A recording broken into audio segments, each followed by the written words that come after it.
أعوذ بالله من الشيطان الرجيم بسم الله الرحمن الرحيم الحمد لله والصلاة والسلام الأتمان الأكملان على خير خلق الله سيدنا محمد وعلى آله وصحبه ومن تمسك بسنته واقتدى بهديه إلى يوم الدين وبعد السلام عليكم ورحمة الله وبركاته. Ang papuri kay Allah subhanahu wa ta'ala, tayo sumasaksi na walang dapat sambahin maliban si Allah subhanahu wa ta'ala, at tayo ay sumasaksi sa Propeta Muhammad sallallahu alaihi wasallam ay ang kanyang huling sugo at propeta. Naway ang kanyang habag, pagpapala, pagpupugay ay mapasa kanyang propeta na si Muhammad sallallahu alaihi wasallam, sampu ng kanyang mga kasamahan at pamilya, at sa lahat ng tumahak ng kanyang landas hanggang sa huling araw. Amin ya rabbal alamin. Alhamdulillah, panibagong araw at panibagong paksa patungkol pa rin sa dakilang propeta ni Allah subhanahu wa ta'ala na si Prophet Musa alayhi salam, o sa Moses. Sa mga non-Muslim, tinatawag siyang Moses. Pero ang tunay niyang pangalan, tamang pag-pronounce, pagbigkas ay Musa alayhi salam.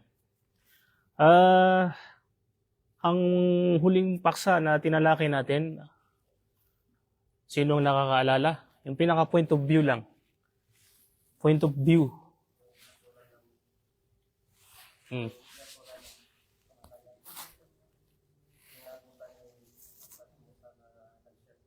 Yes.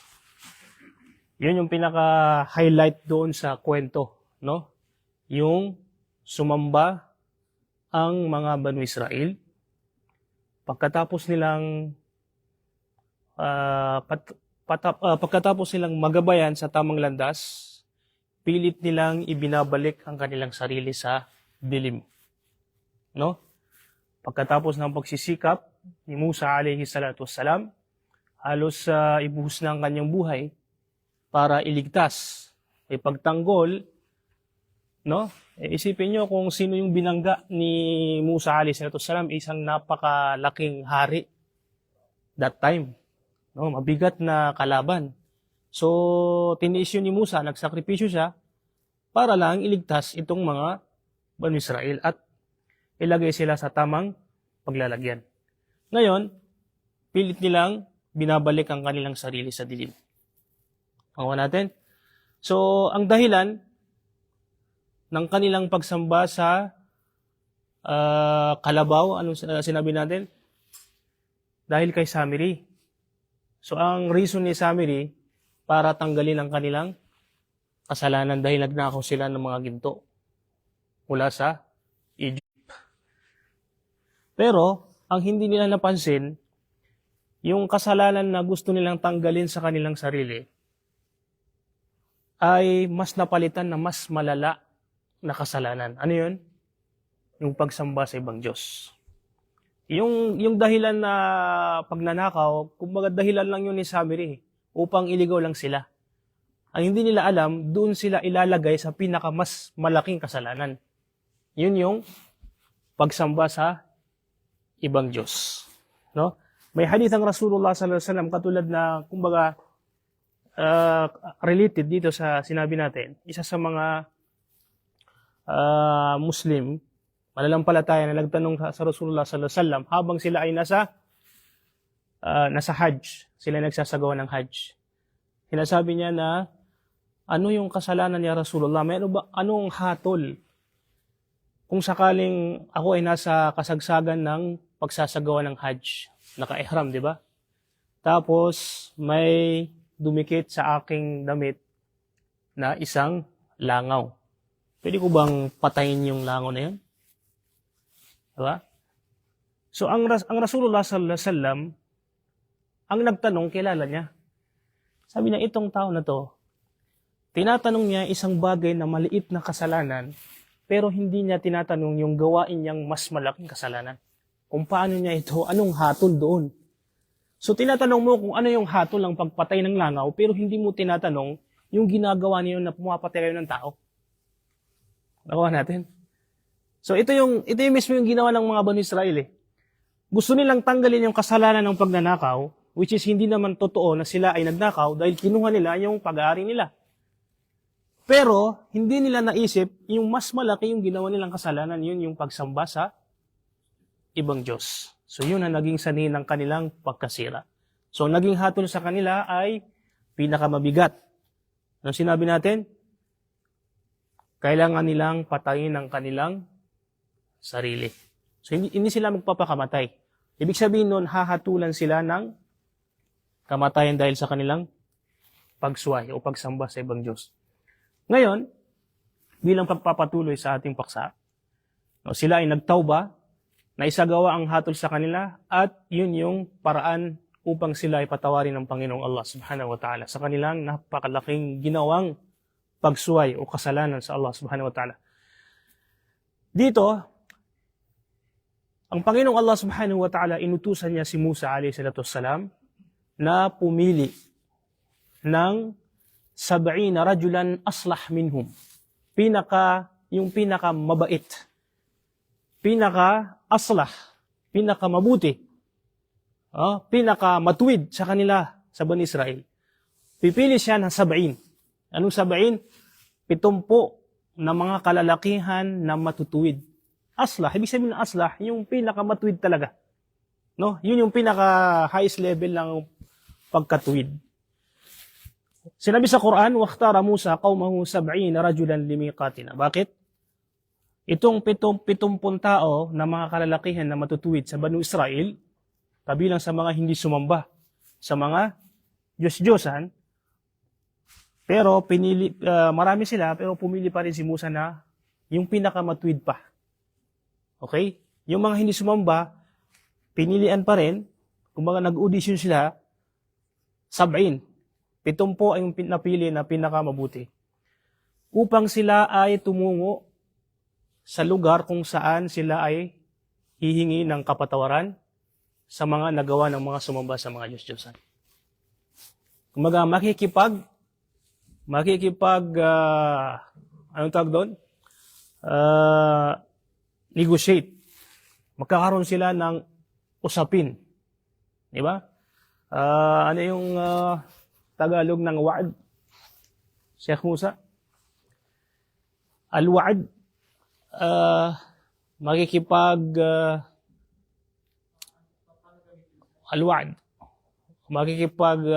agreement, kasunduan. Makikipagkasundo sila sa Panginoong Allah subhanahu wa ta'ala na hindi na sila gagawa pa ng kasalanan. So, sinong kakausapin? Itong mga 70 pinili ni Musa na matutuwid sa mga Banu Israel. Kumbaga, sila yung makikipag-agreement, makikipagkasundo. Limiqatina doon sa, palagi sinasabi dito sa Quran, limiqatina. Ibig sabihin, ang Allah ang pumipili ng lugar at schedule kung kailan sila magtatagpo, kung kailan sila mag-uusap. Si Musa alayhi salatu wasalam, wala siyang kapangyarihan, wala siyang authority na pumili o puntahan ng Panginoong Allah subhanahu wa ta'ala doon sa lugar kung walang revelasyon. Sinabi natin, ang mga propeta hindi sila gumagawa ng bagay na wala silang natatanggap na revelasyon. Lahat ng ginagawa nila mula sa Diyos. Hindi mula sa kanilang sariling opinion. Ngayon, sinabi dito, pumili si Musa alayhi salatu wassalam ng 70 na rajulan. Sinabi ni Abdullah ibn Abbas radiyallahu anhuma, kana haula'i 70 ulama Bani Israel. Itong napili ni Musa alayhi salatu wassalam na 70 mga kalalakihan sa Bani Israel, tinatawag na ulama Bani Israel. Ito yung maalam kung may mga estudyante ni Musa, ito yung mga valedictorian. Nung matutuwid sa kanila. Dhahabu ma'a Musa alayhi salam li'atadiru an Bani Israel. Sila ay sumama kay Musa alayhi salam upang humingi ng kapatawaran doon sa nagawa ng lahat ng angkan na Bani Israel. Anong ginawa nila? Nung sila ay sumamba ng kalabaw. Intalaku ila Allah fatubu ilayhi mimma sana'tum wa sallu at-taubata ala man taraktahum wara'akum min qaumikum. sumu wa tahharu thiyabakum.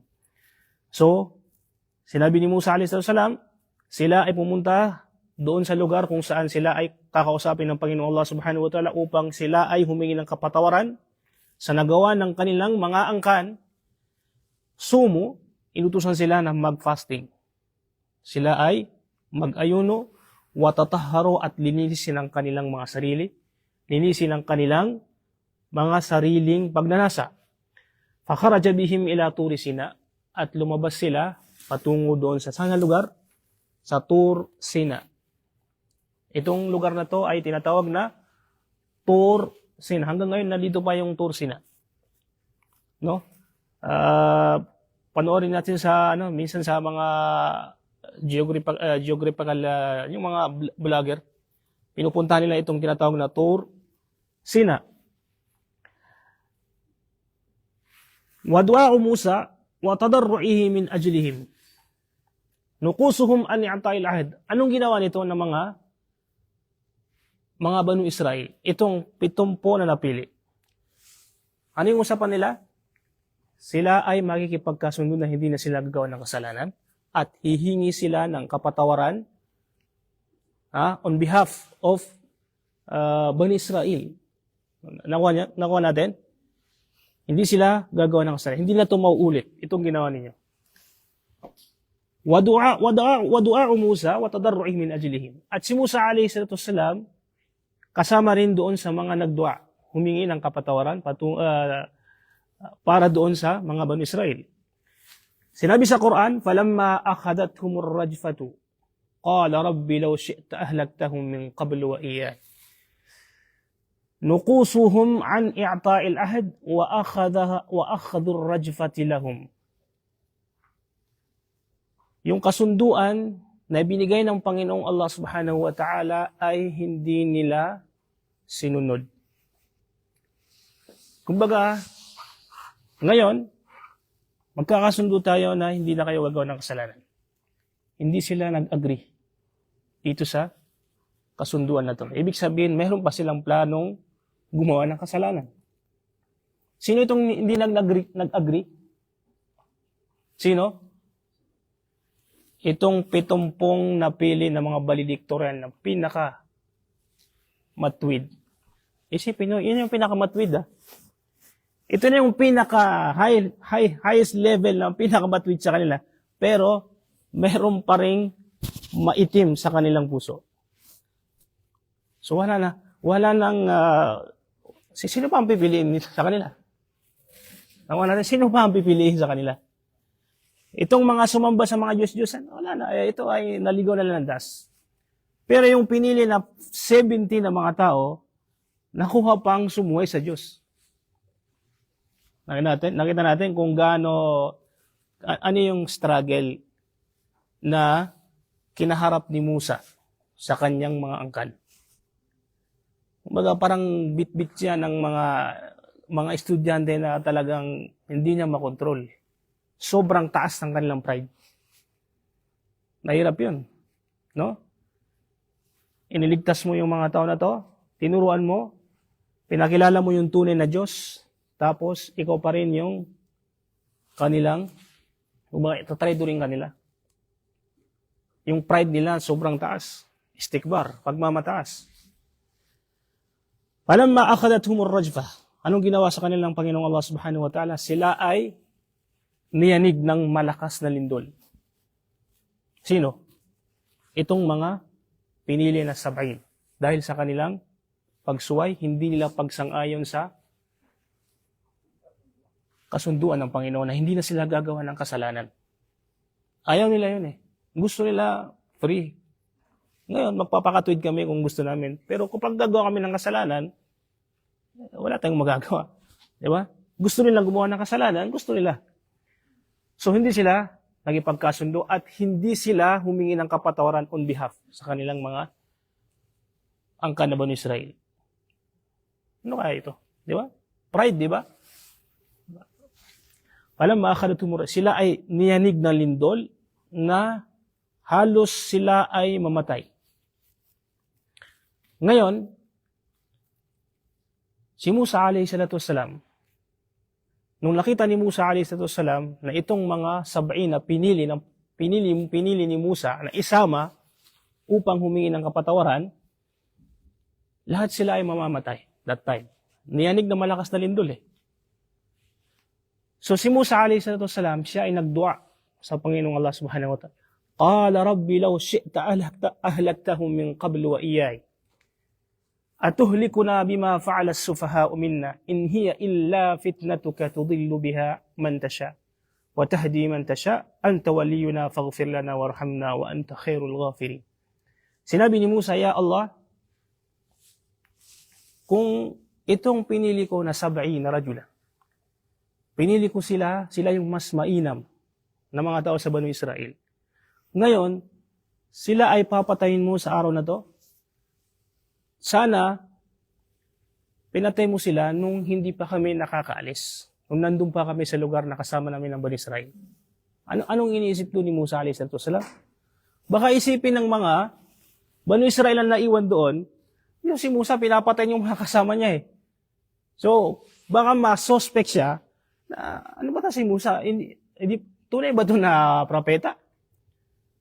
Yung pinakamainam sa atin, pinili niya, tapos pinatay, tayo pa kaya na mga kasalanan.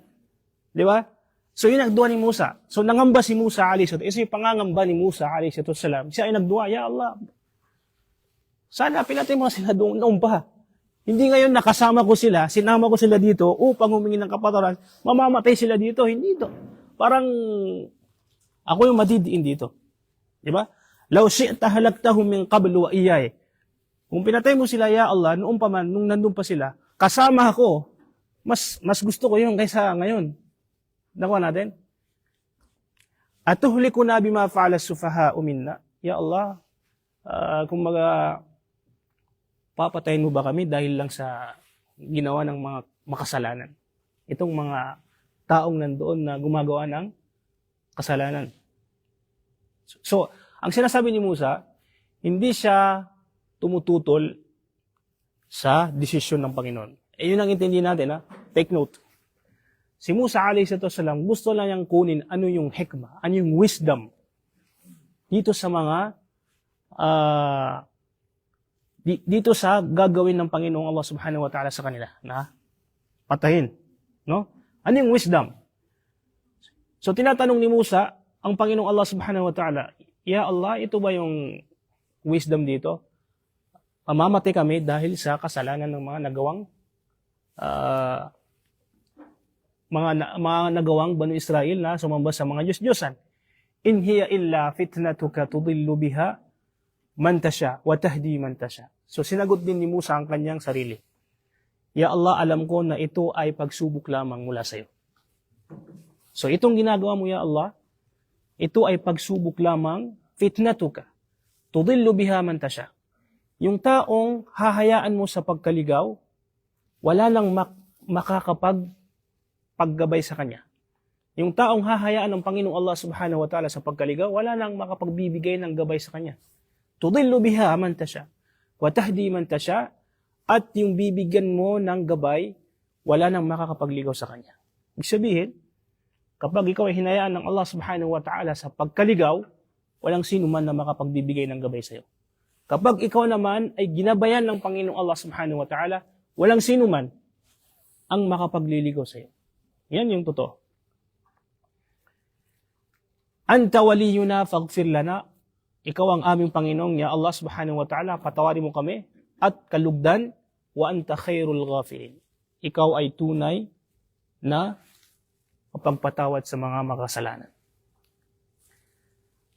Waktub lana fi hadhihi dunya hasana wa fil akhirah.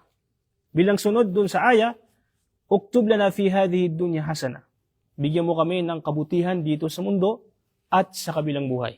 Higit sa lahat, sa kabilang buhay. Inna hudna ilaik. Tunay na kami ay nanunumbalik sa iyo. Inna hudna ilaik. Dito sa verse na to na hudna ilaik, ito kinukot to ng mga Hudyo. Na sila daw ay nabanggit sa Quran.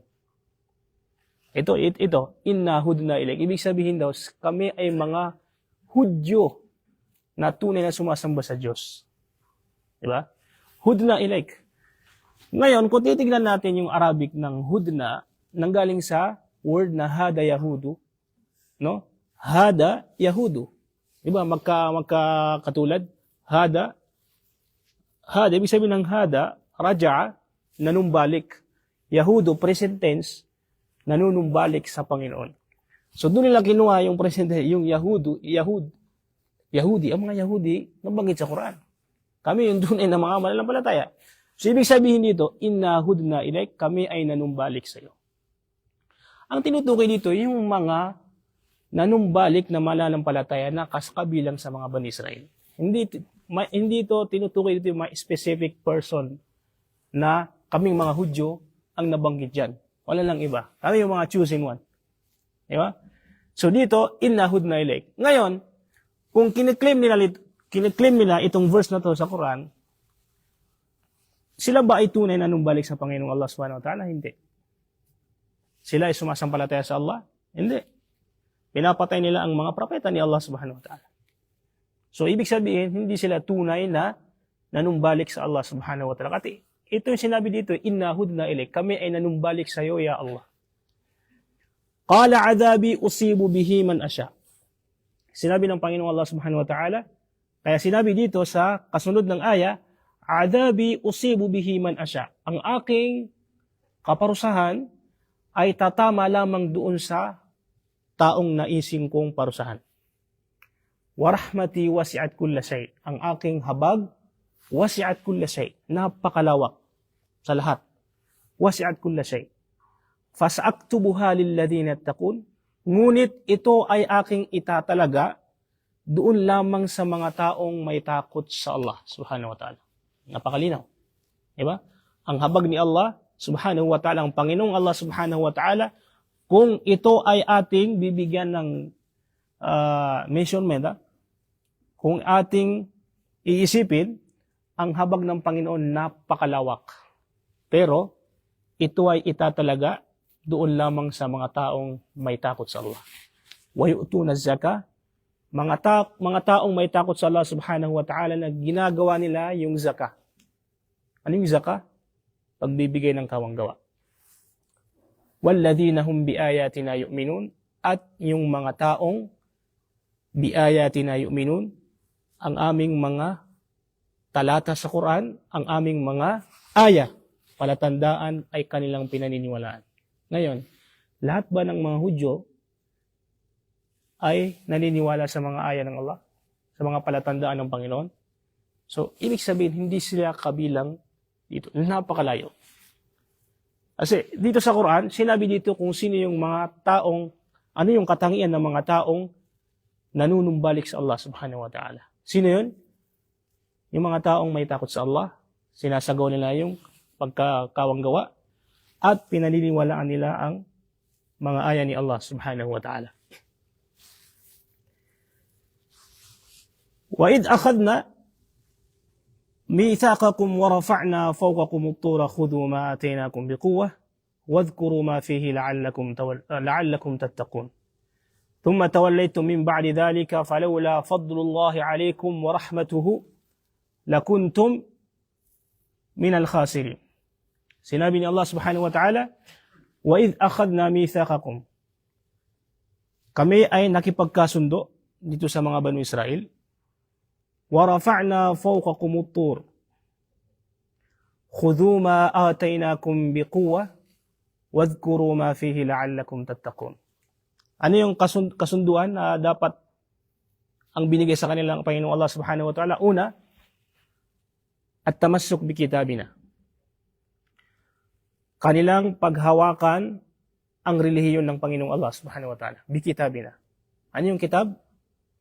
Yung Taurah na binaba kay Musa alayhi salatu wassalam. Yun yung una. Pangalawa, wadhkuru ma fi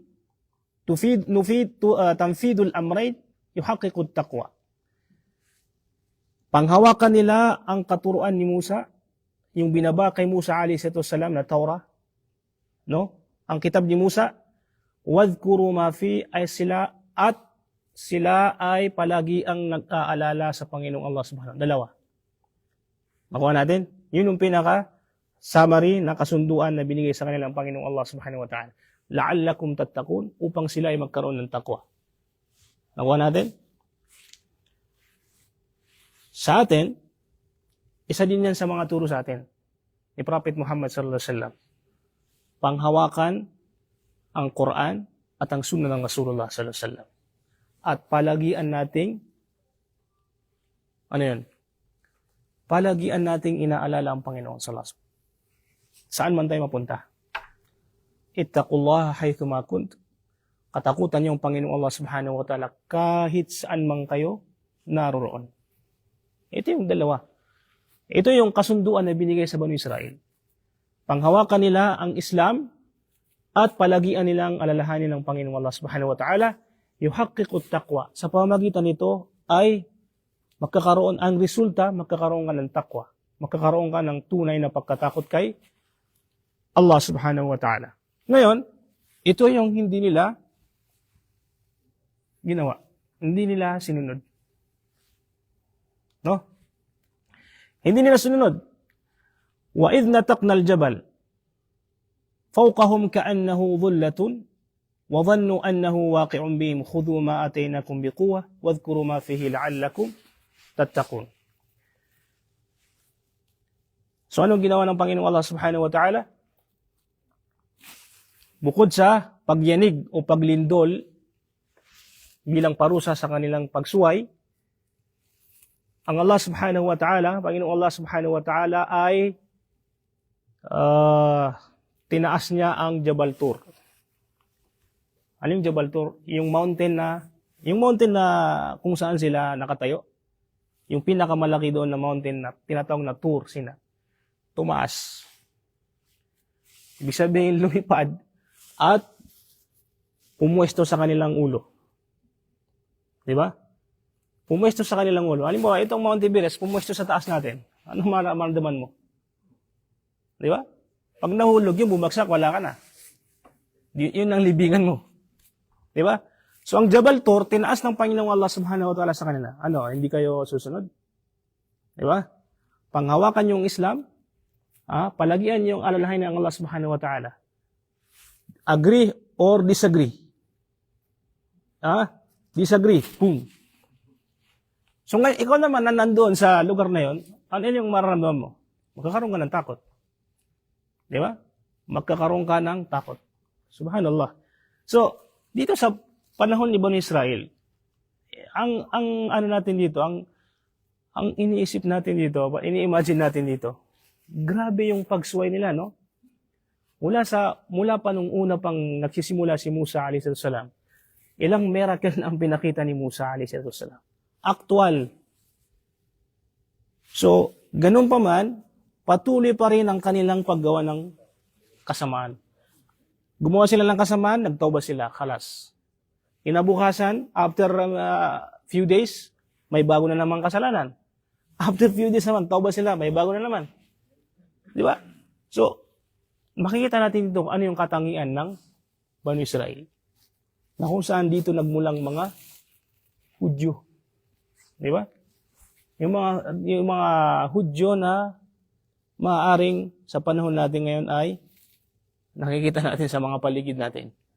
Mga Hudyo na kung saan matigas ang kanilang mga puso. Kahit anong sabihin mo, kahit ipakain mo ang puso mo. Si Musa nga kabilang sa kanilang pamilya, Banu Israel din si Musa. Nagawa nilang traidorin, ikaw pa na hindi nila kaano-ano. Di ba? Subhanallah. Wa idh nataqna al-jabala fawqahum ka'annahu dhulla. Nung tumaas, sabi ng Panginoon Allah subhanahu wa ta'ala ang Jabal Tur sa kanilang mga ulo, ka'annahu dhulla, parang isang ulap. Parang isang ulap na nakapalibot sa kanila, ka'annahu dhulla. Sinabi dito sa Quran, ka'annahu. Ibig sabihin ng ka'annahu, parang isang ulap, pero hindi siya ulap. Kasi kung ulap siya, presko yun. Yung parang yung araw, kung mainit ang araw, hindi ka tatamaan ng init ang araw. So, pagiging maayos yun sa'yo, pakiramdam. Pero sinabi sa Quran, ka'annahu dhulla, parang isang ulap. So, sinabi dito din, bilang kasunod, wa dhannu annahu waqi'un bihim. Parang isang ulap na iniisip na parang ano tong ulap na to? Parang mahuhulog na. wa dhannu annahu waqi'un bihim. Ngayon, iniisip nila na mauulog na yung Jabal Tur sa ulo natin. Mamamatay tayo lahat. Sinabi ng Panginoon, khudhu ma ataynakum biquwwah, panghawakan ninyo ang Islam biquwwah. Totoong panghahawak. Biquwwah, ibig sabihin ng biquwwah, malakas, hindi basta ganun lang. Ha? Islam, ang gusto ko lang sa Islam yung Ramadan kasi maraming pagkain. Di ba? Yun yung hindi yun biquwwah. Sinabi dito sa Quran, biquwwah, panghawakan mo ng totoo. Ito, kung yakapin mo na mahigpit. Yun ang ibig sabihin, no, biquwwah. Hindi yung papasok ako sa Islam, sige. Pero hindi mo na ako magsasala. Di ba? Try ko muna mag-practice. Try ko nga magsala. Pag hindi ko type, next time na lang, baka next year pa. Pero Muslim na ako, bro. Di ba? Islam ba yun? Pinanghawakan ba ng Islam sa biquwwah? Niyakap niya ang Islam ng mahigpit? Hindi.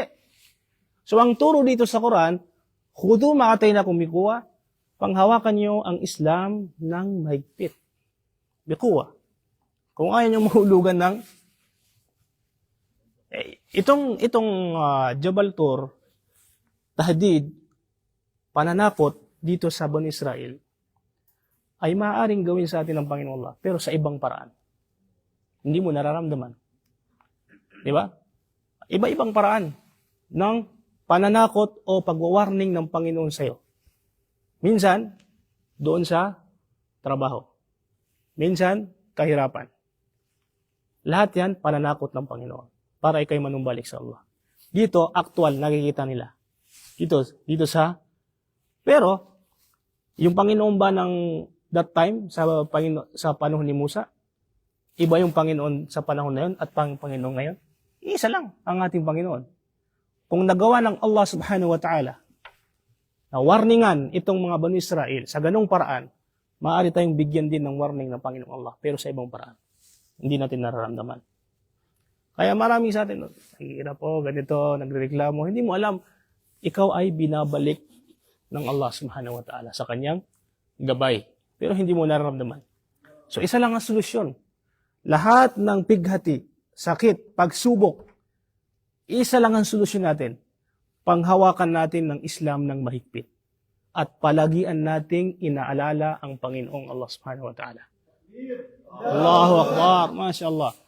Ala bidhikrillahi tatma'innul qulub. Sinabi ng Panginoong Allah subhanahu wa ta'ala, tunay na ang pag-aalala kay Allah subhanahu wa ta'ala ay nagkakaroon tayo ng kapanatagan sa ating puso. Wala ka nanganapin ba? Diba? Ngayon, Banu Israel yatlubuna ru'yat Allahi jahra. Sinabi natin kanina, ang Banu Israel, pag nakagawa ng kasalanan, magtauba, ay naman. Ngayon, itong mga tao na to, warning sa kanila, ngayon, sila ay nanumbalikan naman sa Panginoong Allah subhanahu wa ta'ala. Kasi maulog sa kanila yung mountain na tour eh. Diba? So, kailangan umanumbalik sa Allah subhanahu wa ta'ala. Ngayon, meron naman silang ginawang kabulastugan. Iba na naman. Diba?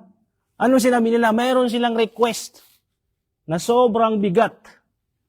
Sinabi nila, yatlubuna ru'yat Allahi jahra. Gusto nilang makita ang Panginoon, personal. Allahu Akbar. Di ba? Kung di namin makikita ang Panginoon, di namin maniniwala, di naman totoo eh. Di ba? Nakita natin? Ganito yung iba di ba? Kapag meron kang ego, di ba? Meron kang, anong tawag doon? Pagmamataas sa sarili, palagi kang may kondisyon. Sino yan? Maghihingi daw ng tulong. Pasukin mo dito, kailangan makikita ko. Lumuhod ka. Palagi may kondisyon. Hindi kaya meron siyang pinapagawa sa iyo na isang bagay para makuha mo ang kanilang trust. Ngayon, sinasabi nila sa Panginoon, ganito sila ka-disrespect sa Panginoon. Ngayon, kung gusto ng Panginoong Allah, paniwalaan namin na totoo ang Diyos, magpakita siya personal. Diba?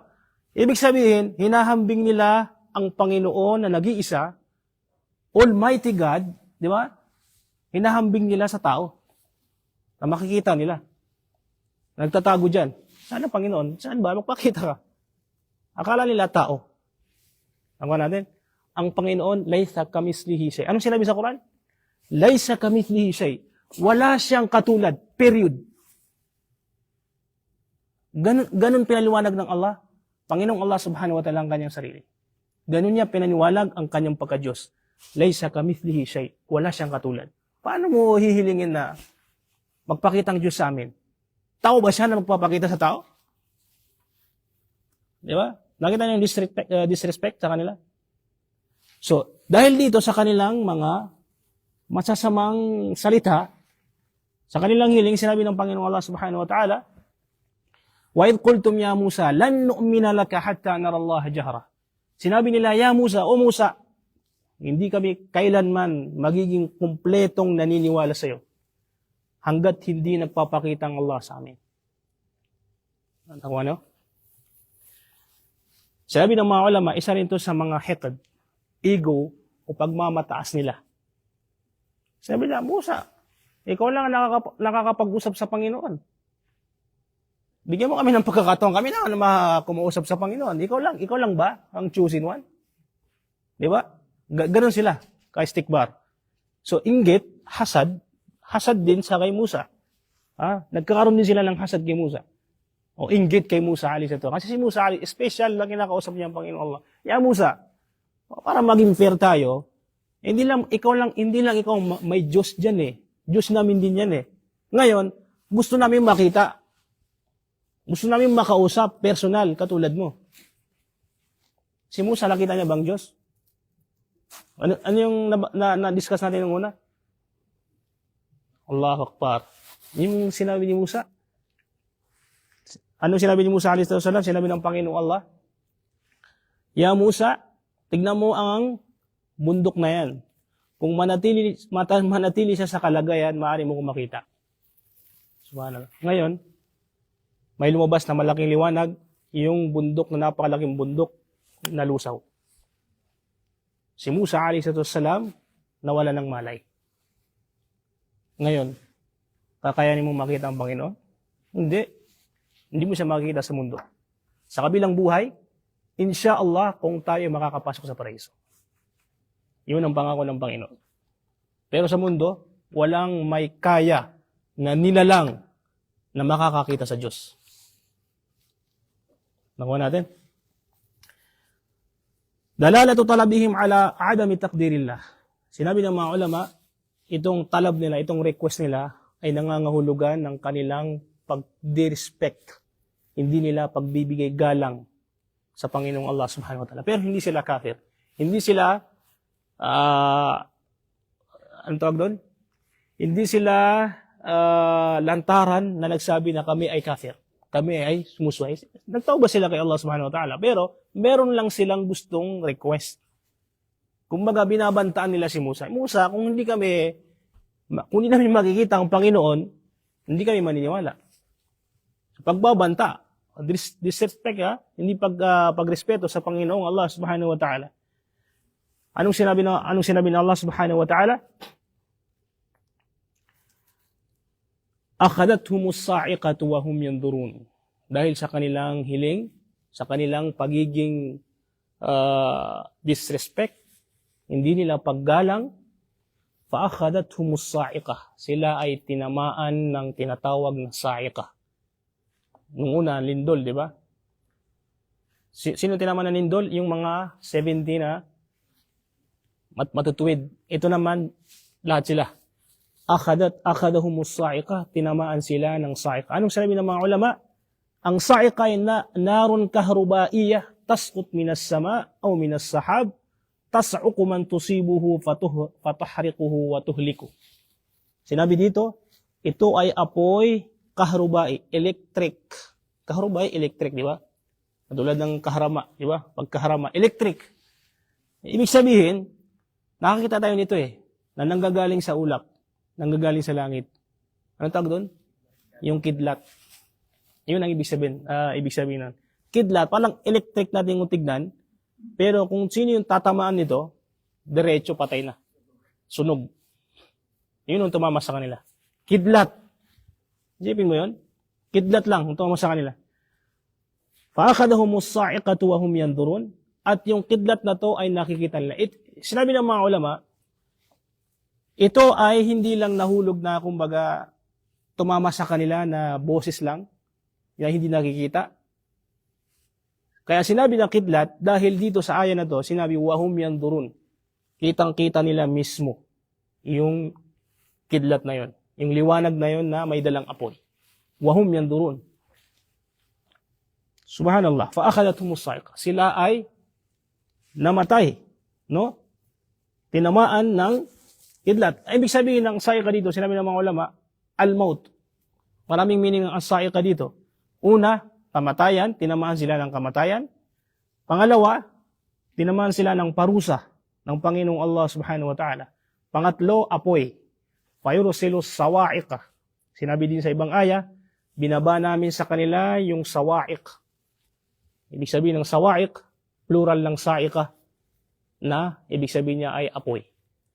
So maaring kahit saan doon, kamatayan, parusa o apoy.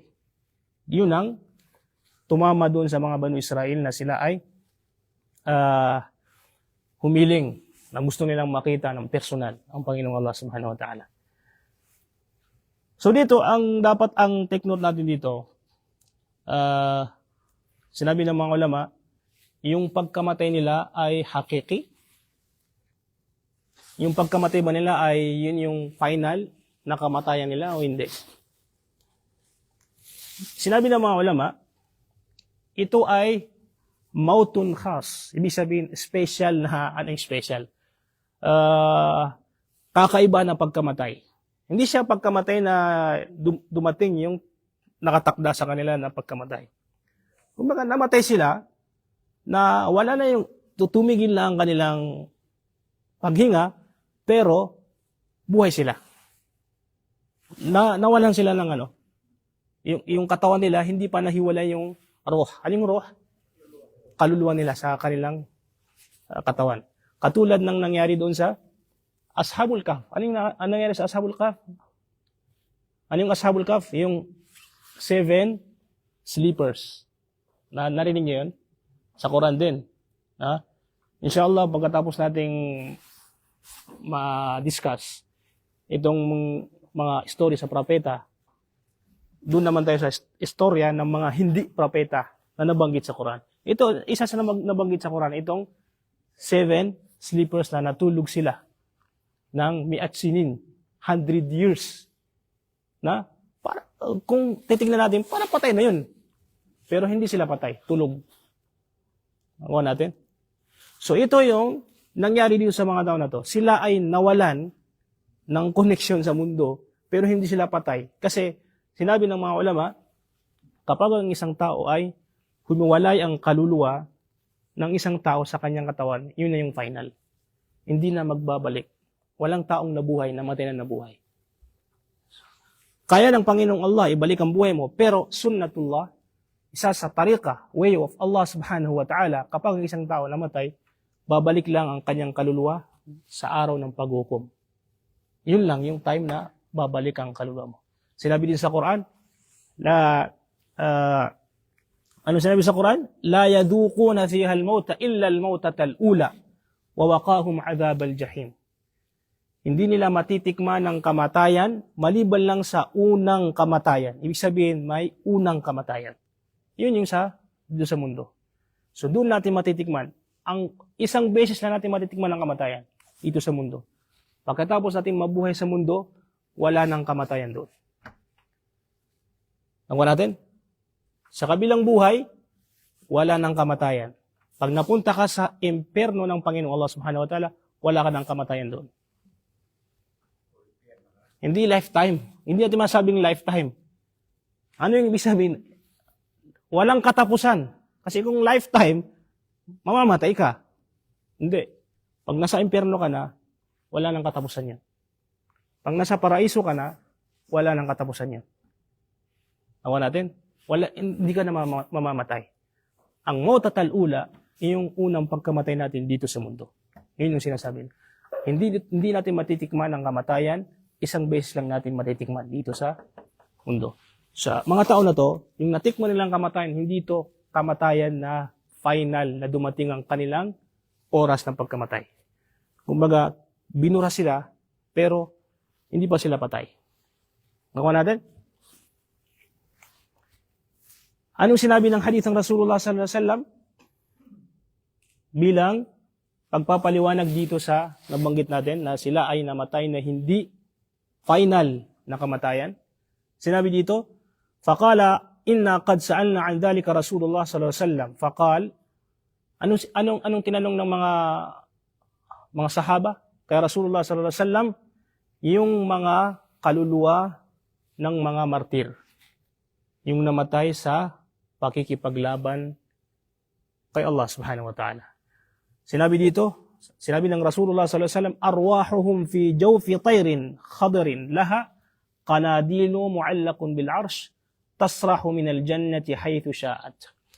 Ang kanilang mga kaluluwa, yung namatay sa pakikipaglaban sa Allah subhanahu wa ta'ala, ang kaluluwa nila ay doon nilagay sa loob ng katawan ng mga ibon na kulay berde, kulay green, na doon sa loob ng paraiso. Tama natin? Yung mga kaluluwa nila, yung mga namatay na martir, no?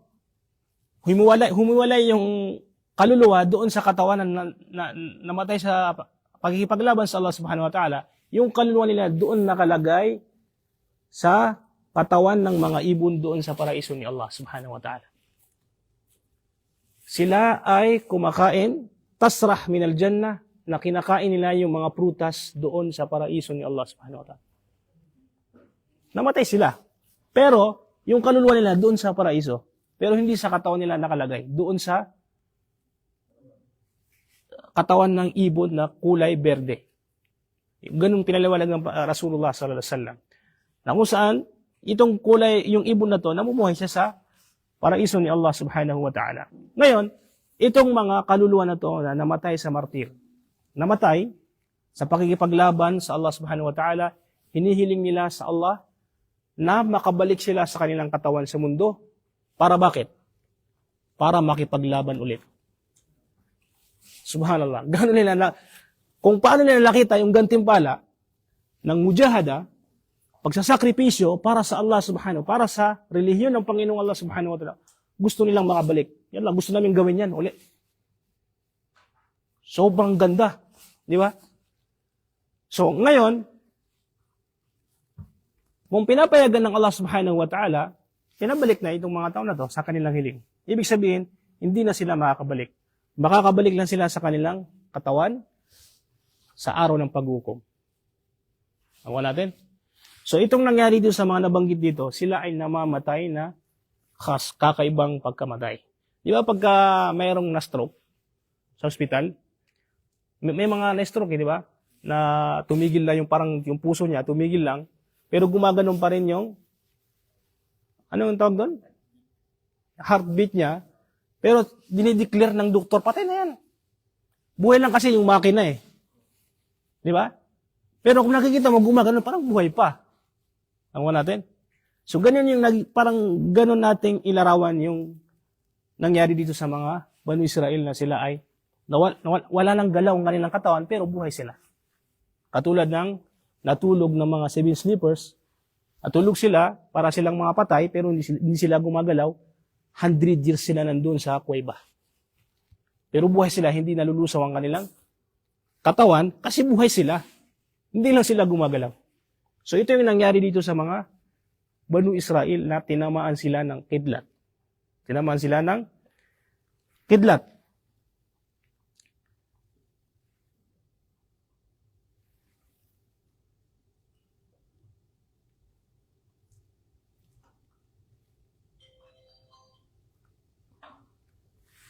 Allahu yudhillu lahum bil ghamami fis sahra.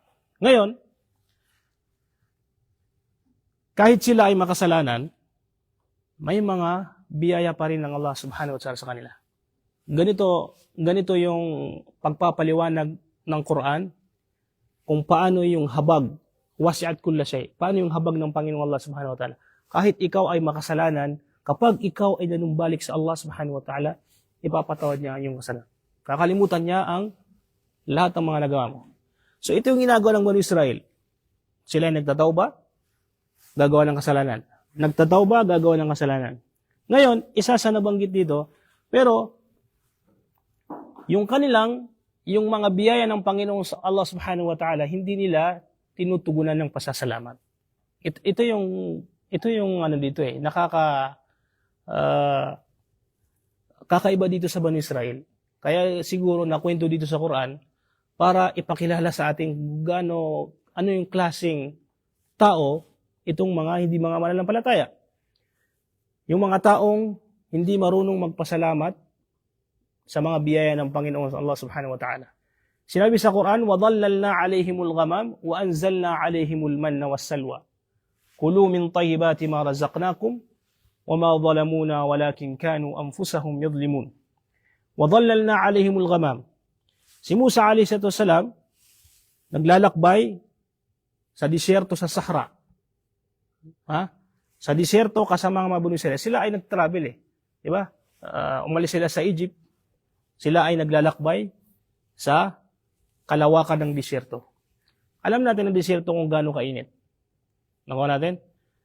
Napunta kayo sa ano yung mga disyerto dito? Inland.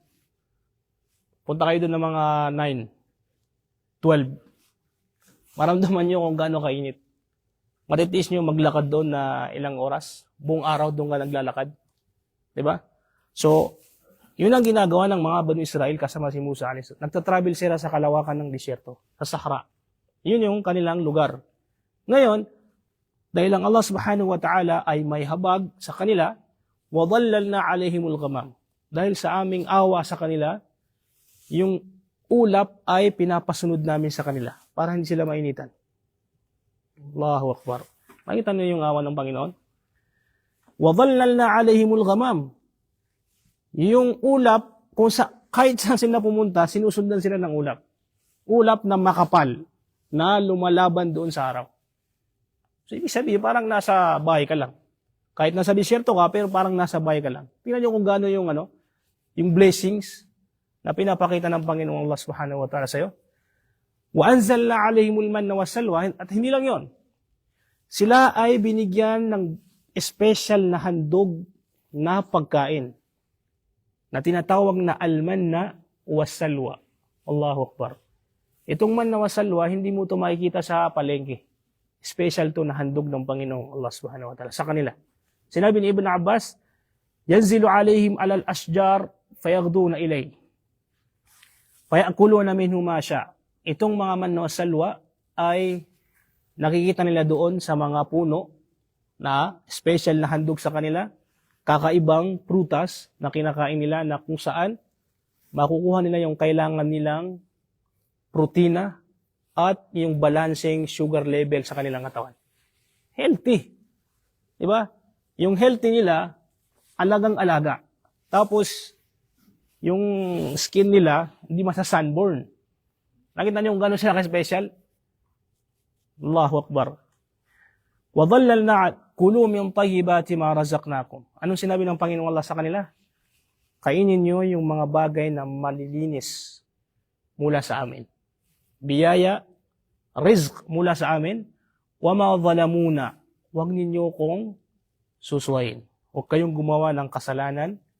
Huwag ninyong suwayin ang aking mga pag-uutos. Nakita niyo yung mga sinabi ng Allah? وَلَكِنْ كَانُوا أَنفُسَهُمْ يَظْلِمُونَ. Subalit itong mga Bani Israel, pinili pa rin nilang sumuway sa Diyos. Kahit gaano kalaki yung mga biyayang pinakita ng Panginoong Allah subhanahu wa ta'ala sa kanila, ay sa huli, pinili pa nila na pumunta sa dilim at suwayin ng kanilang Panginoong Allah subhanahu wa ta'ala. Barakallahu fikum. Inshallah ay pagpatuloy natin sa mga susunod nating pagkikita. Wa jazakumullahu khairal jaza.